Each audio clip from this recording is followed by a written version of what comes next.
Эң чоң буйртма Туркияга 180 боз үй заказ болду. Ысык көл боз үйчүлөрүнүн мекени деген макамды мындан 2 жыл мурун алдык. Биринчи көчмөндөрдөн кийин болуп көрбөгөндөй буйртмалар келип атты. Кыргыздын кол өнөрчүлүгүнүн көптөгөн айымдарынын багын ушул көчмөндөр оюну ачты деп айтсак да болот.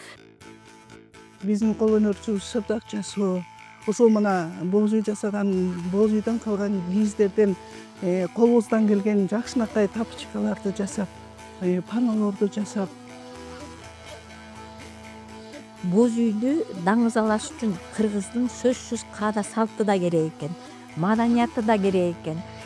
И үчүнчүдөн туризмди өнүктүрөт экенбиз. Төртүнчүдөн үйдө жумушсуз жаткан аялдар ырдашат экен.